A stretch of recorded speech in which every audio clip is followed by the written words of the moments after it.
Sắp bài đi. Kính chào quý vị và các bạn. Quý vị đang theo dõi bản tin tiếng Việt của Đài Truyền hình Quốc gia Lào ngày 1 tháng 7 năm 2016 và ngay sau đây sẽ là những nội dung sẽ có trong bản tin. Bộ trưởng Ngoại giao tiếp Đại sứ Vương quốc Thái Lan tại Cộng hòa Dân chủ Nhân dân Lào và đại diện Ngân hàng Thế giới. Ngành giáo dục và thể thao tổng kết kế hoạch phát triển giáo dục và thể thao năm học 2015-2016 cũng như chiến lược cải cách hệ thống giáo dục đào tạo, hội nhập ASEAN và khu vực sau năm 2015. Bản Đồng Khăm Sang, huyện Hạt Sai Phong bị ảnh hưởng nặng do mưa lớn liên tục nhiều giờ đồng hồ. Một phần phải kể đến là việc nâng cấp đường chưa có cổng thoát nước. Ngày 30 tháng 6 năm 2016 tại thủ đô Viêng Chăn, Bộ trưởng Bộ Ngoại giao đã tiếp Đại sứ Vương quốc Thái Lan tại Lào và đại diện Ngân hàng Thế giới, đánh giá cao quan hệ hợp tác với Vương quốc Thái Lan và Ngân hàng Thế giới đang ngày càng phát triển trên cơ sở nền tảng của mối quan hệ hữu nghị hợp tác tốt đẹp.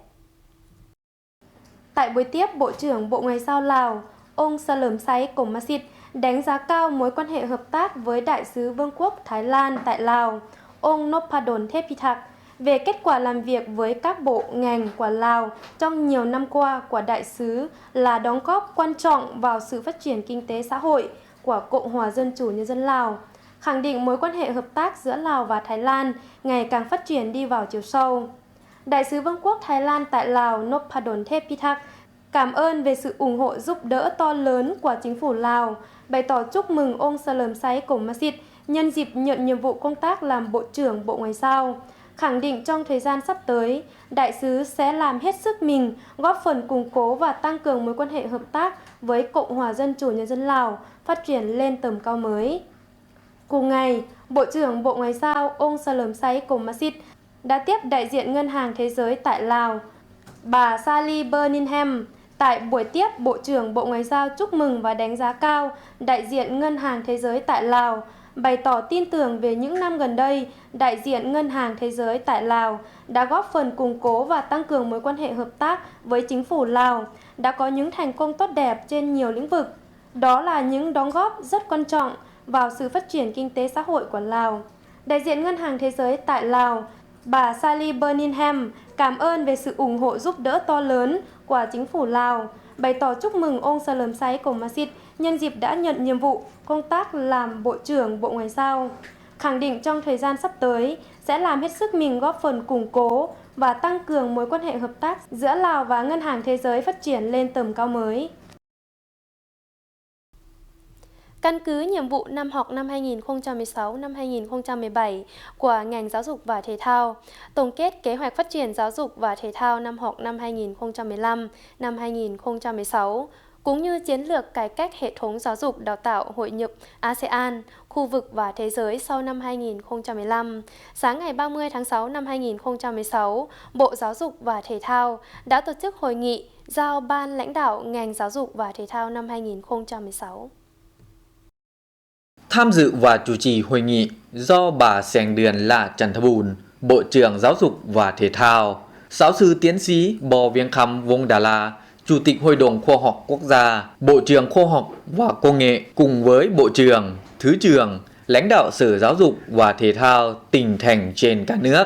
hiệu trưởng trường đại học, các chuyên viên phòng giáo dục và thể thao, đại diện các tổ chức quốc tế tại Lào và các ban ngành liên quan. Tại hội nghị, lãnh đạo đầu ngành giáo dục và thể thao đã đánh giá công tác chuẩn bị dạy và học trước khai giảng năm học mới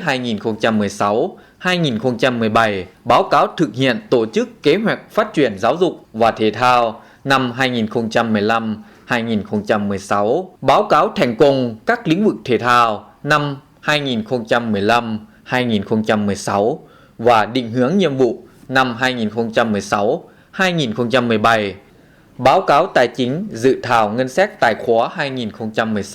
2016-2017 của ngành giáo dục và thể thao, báo cáo nghiên cứu phát triển ngành giáo dục thông qua dự thảo thực hiện tổ chức kế hoạch phát triển năm học 2016-2017, thông qua dự thảo cải cách pháp lý và quản lý giáo viên trong tình hình đổi mới, cũng như quản lý giáo viên tình nguyện và giáo viên hợp đồng. Hội nghị cũng đã có nhiều ý kiến thảo luận từ các đại biểu, thầy cô giáo hiệu trường, từ các trường nhằm góp ý cho những kế hoạch hoạt động trong năm học mới 2016-2017. Về dự hội nghị lãnh đạo ngành giáo dục năm 2016, Bộ trưởng bà Seng Đường La Chantabun đã thay mặt Bộ Giáo dục và Thể thao đánh giá cao những nỗ lực của toàn ngành giáo dục, đồng thời chỉ đạo một số nhiệm vụ mà Bộ giao cho ngành giáo dục thực hiện trong năm học mới 2016-2017. Hội nghị lãnh đạo ngành giáo dục đầu năm học 2016-2017 đã kết thúc thành công tốt đẹp vào chiều ngày 1 tháng 7 năm 2016. Thưa quý vị, sáng ngày 30 tháng 6 năm 2016, tại Trung tâm Hội nghị Quốc gia thủ đô Viêng Chăn, Ủy ban Quốc gia về sự tiến bộ của phụ nữ đã tổ chức hội nghị báo cáo dự thảo chi phí của nhiều ban ngành về dịch vụ hỗ trợ cho các nạn nhân bị bạo lực tại nước Cộng hòa Dân chủ Nhân dân Lào. Tham dự và chủ trì hội nghị do bà Bandit Pathumwan, quyền Chủ tịch Ủy ban Quốc gia về sự tiến bộ của phụ nữ, Phó Chủ tịch Hiệp hội Phụ nữ Lào, bà Anna Karin Jasfor, Phó Giám đốc UN Women tại khu vực châu Á, Thái Bình Dương, cùng với đại diện Ủy ban Quốc gia về sự tiến bộ của phụ nữ, Ủy ban về sự tiến bộ của phụ nữ các bộ, ban, ngành, đại diện Đại sứ quán Australia tại Lào, các tổ chức quốc tế và các phóng viên báo đài. Hội nghị đã báo cáo bài nghiên cứu dự thảo chi phí của nhiều ban ngành về dịch vụ hỗ trợ cho các nạn nhân bị bạo lực tại nước Cộng hòa Dân chủ Nhân dân Lào từ năm 2015 đến năm 2017. Bằng cách khảo sát thông tin và phỏng vấn 5 lĩnh vực về dịch vụ hỗ trợ nạn nhân bị bạo lực từ Hiệp hội Phụ nữ Lào, Bộ An ninh, Bệnh viện, Tòa án và thẩm quyền giải quyết tranh chấp cấp bản tại 12 huyện, 6 tỉnh trên cả nước. Bài nghiên cứu đã tập trung 3 vấn đề chính như tăng cường nhận thức và cải cách cơ cấu các dịch vụ, nâng cao sự hiểu biết về nguồn nhân lực, dịch vụ hỗ trợ và dự kiến tính cần thiết của các dịch vụ hỗ trợ cơ bản. Báo cáo dự thảo chi phí về dịch vụ hỗ trợ cho các nạn nhân bị bạo lực trong 3 năm có tổng vốn đầu tư hơn 13,5 triệu đô la Mỹ, gồm xây dựng bệnh viện, trạm xã, hỗ trợ tham vấn tại bệnh viện và dự kiến chi phí cho các dịch vụ hỗ trợ trên sẽ tăng lên trong các năm tiếp theo. Bạo lực gia đình là một vấn đề phổ biến ở khắp nơi trên thế giới, ở tất cả các nền văn hóa và nhóm xã hội. Nó có ảnh hưởng nghiêm trọng về thể chất, tình cảm, tài chính và xã hội. Quốc tế đã nhận thấy sự cần thiết phải có phương pháp tiếp cận toàn diện và đa ngành để giải quyết vấn đề xã hội phức tạp này. Trong đó, các cơ quan hành pháp và tư pháp có vai trò vô cùng quan trọng. Ngày 30 tháng 6, tại Học viện Quốc phòng Cai Sòn Phom Vihan đã bế mạc khóa đào tạo lực lượng năm học năm 2015-2016. Chủ trì buổi lễ do Thượng tướng Vị Lai La Kham Phong, Thứ trưởng Bộ Quốc phòng cùng với lãnh đạo Ban Giám đốc Học viện Quốc phòng, các cán bộ nhân viên, các thầy cô giáo và các em học viên tham dự. Theo Trung tá Sổng Cà Bùn Khun, Cục trưởng Quốc phòng An ninh Bộ Quốc phòng cho biết, trong năm học 2015-2016, học viện đã chủ động đổi mới chương trình, nội dung, phương pháp dạy học, áp dụng phương pháp dạy học tích cực theo hướng tăng cường rèn luyện năng lực, tư duy cho học viên, dành nhiều thời gian hơn cho các hoạt động tự học, thảo luận và nghiên cứu thực tiễn. Học viện đã tổ chức thành công 6 lớp học với gần 170 học viên. Cùng với nhiệm vụ huấn luyện, đào tạo, học viện đã tích cực chủ động trong công tác nghiên cứu khoa học. Trong năm học vừa qua, học viện đã nghiên cứu nhiều đề tài, chuyên đề, tài liệu cấp Bộ Quốc phòng, tài liệu cấp học viện, bảo đảm đúng quy trình, có hàm lượng khoa học cao, trực tiếp phục vụ cho nhiệm vụ huấn luyện, đào tạo của học viện và toàn quân. Ngoài ra, học viện đang đào tạo 20 học viên cao học chính trị khóa 7 năm học thứ 2 và có lớp học bồi dưỡng công tác quốc phòng hệ 5 tháng cho 30 học viên. Nhìn chung, trong năm học vừa qua, học viện có nhiều cố gắng trong các lĩnh vực hoạt động, thực hiện tốt phong trào thi đua và các cuộc vận động cũng như thực hiện chính sách của Bộ Quốc phòng đề ra đã đạt được kết quả khả quan về chất lượng dạy của giáo viên và học tập của học viên cao hơn cùng kỳ năm trước. Do trận mưa lớn liên tục nhiều tiếng đồng hồ làm cho nhiều nơi tại thủ đô Viêng Chăn bị ngập lụt, trong đó có 46 nhà dân làng Đồng Khăm Sang, huyện Hạ Sai Phóng bị ảnh hưởng nặng nề. Phóng viên Đài truyền hình quốc gia Lào đã xuống hiện trường và sẽ cho quý vị biết thêm thông tin. Tối ngày 29 đến sáng ngày 30 tháng 6 năm 2016, tại số 46 bản Đồng Khăm Sang, huyện Hạ Sai Phóng đã đột xuất bị ngập lụt do tình trạng mưa lớn trong nhiều tiếng đồng hồ. Phóng viên Đài truyền hình quốc gia Lào đã xuống hiện trường, cho thấy độ sâu ngập cao đến chân và không thể giảm xuống. Nước ứ đọng vì không có cổng thoát nước. Bên cạnh đó, do bản Đồng Khăm Sang là nơi phần thấp, kể cả đang có dự án công trình nâng cấp mặt đường và chưa có các ban ngành liên quan đến xử lý. Trước đây, tại bản của chúng tôi cũng bị ngập do mưa lớn, nhưng có ống thoát nước và nước ứ đọng chỉ trong vài giờ đồng hồ và giảm xuống.